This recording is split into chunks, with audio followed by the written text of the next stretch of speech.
Hello guys, welcome back to another video. RRB group D exam से related एक official notice आया है। जैसे कि आपको पता है 3 फेज़ अब हो गए हैं, चौथा फेज़ आज से स्टार्ट हो गया है, यानी कि कल से स्टार्ट हुआ है चौथा फेज़। 19 सितंबर से स्टार्ट हो गया है चौथा फेज़। आज के दिन ही एक ऑफिशियल नोटिस आया है आरआरबी ग्रुप डी की तरफ से, जिसमें एग्ज़ाम चीटिंग से रिलेटेड उन्होंने ऑफिशियल अपना नोटिस जारी किया है कि इसमें क्या चीज़ें सही हैं, जो मीडिया में निकल के आ रही हैं कितना सही है कितना गलत है। तो इन सभी के बारे में डिस्कस करेंगे। आज के दिन ये आरआरबी भोपाल की ऑफिशियल वेबसाइट पे आया है नोटिस। यहाँ पर देख सकते हो आप 20/9/2022 notice regarding refutal of media news, यानी कि जो भी मीडिया न्यूज़ में एग्ज़ाम चीटिंग से रिलेटेड न्यूज़ आ रही है उनका इन्होंने खंडन किया है कि ऐसी चीज़ें नहीं हो रही हैं। तो जब भी आप इस पर क्लिक करोगे तो एक नोटिस ओपन होकर आएगा। मैंने पहले ही कर लिया है तो मैं आपको यहीं से रीड करके बता देता हूँ।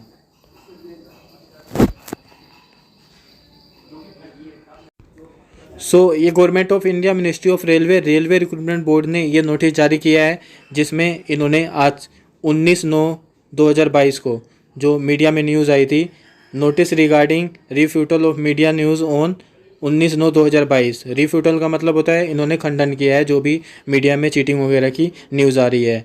यहाँ पर देख सकते हो आप, it is reiterated that RRB has engaged a highly reputed company to conduct the computer based test, यानी कि बहुत ही रेपुटेटेड कंपनी है जो अभी आपका एग्ज़ाम कंडक्ट करा रही है, यानी कि टीसीएस ही एग्ज़ाम कंडक्ट करा रही है आपकी। आरआरसी ये बताया इन्होंने लेवल 1, इसमें इतने करोड़ स्टूडेंट हैं। अभी तक 12 जून का एग्ज़ाम 3 फेज़ों में हो चुका है और चौथा फेज़ अभी स्टार्ट हो गया है 19 तारीख से।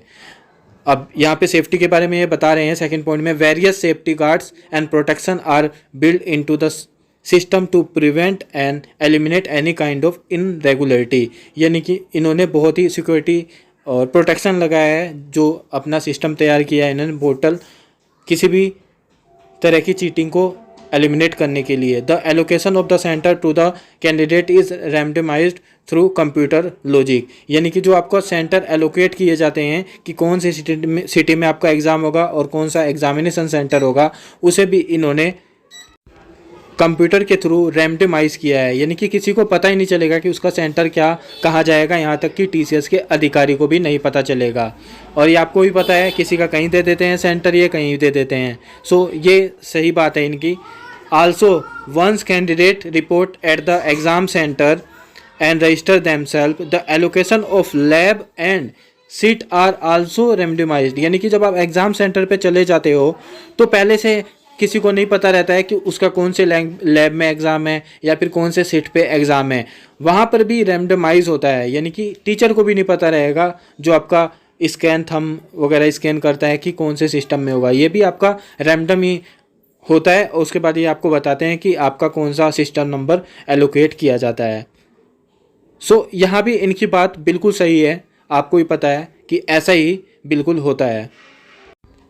थर्ड पॉइंट में इन्होंने बताया है the question paper is highly encrypted from 256 bit encryption, यानी कि बहुत ही हाईली एनक्रिप्टेड होता है। जैसे आपका व्हाट्सअप होता है, यानी कि जो सेंडर होगा और रिसीवर होगा, बस इन्हीं दोनों को वो मैसेज देखता है और कोई तीसरा नहीं देख सकता है। तो बिल्कुल ऐसे ही इन्होंने इनक्रिप्ट किया है कि ताकि किसी तीसरे को पता ना चल सके।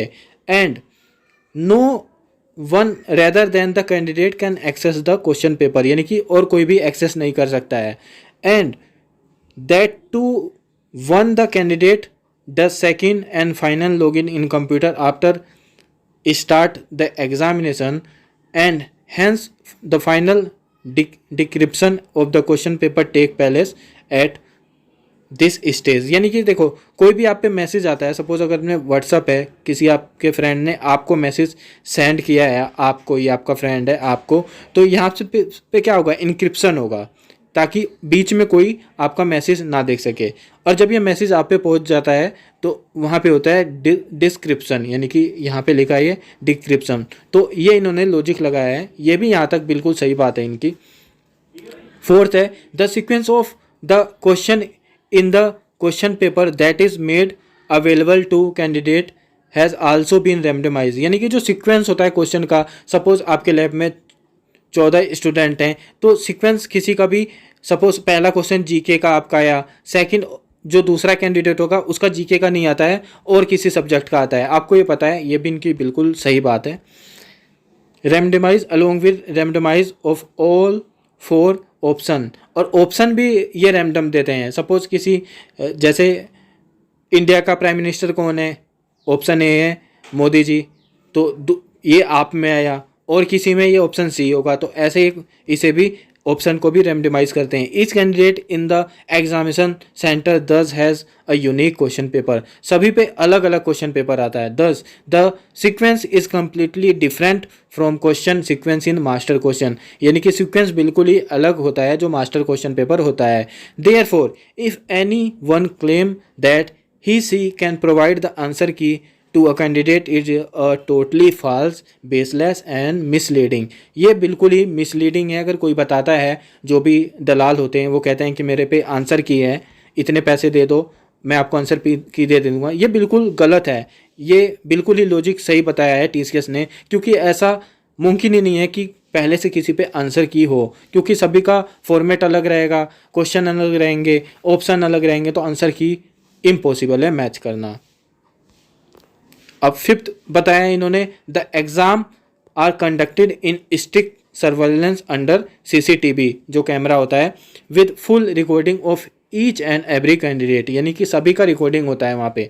Beside this the railway also deploy their own staff at each centre to monitor activity of candidate as well as staff of examination conducting agency to ensure smooth conducting examination. और जो एग्ज़ाम सेंटर पे जाते हो वहाँ पे आपको पता है कॉलेज के स्टाफ रहते हैं जो आपका वेरिफिकेशन वगैरह करते हैं। इसके अलावा जो रेलवे का स्टाफ है वो भी रहता है और इन सभी एक्टिविटी को देखता है कि कोई भी चीटिंग ना हो। ये बिल्कुल सही बात है। अब 7 पॉइंट देखते हैं। The candidate are once again requested to be aware of thought who trying to misguide candidate who take promises to appointment for job on illegal consideration and do not pay attention to news being circulated in electronic print media.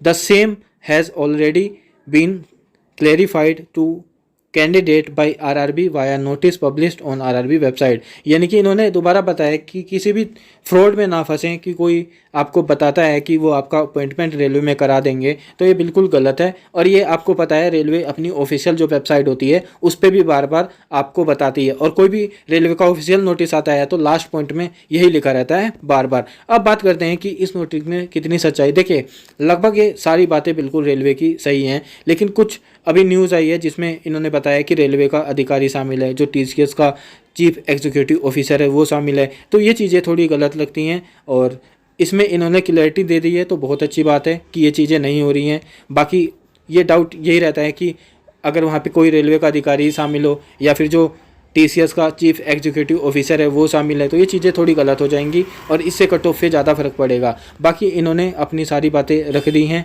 तो काफ़ी सही चीज़ें हैं ये। बाकी अगर cheating वगैरह ना हो तो कट ऑफ कम जाएगी और स्टूडेंट का ही फ़ायदा होगा। सो आज की इस वीडियो में इतना ही। Thank you guys. अगर कोई भी ऑफिशियल नोटिस आता है तो मैं आपको इस चैनल पर अपडेट कर दूँगा।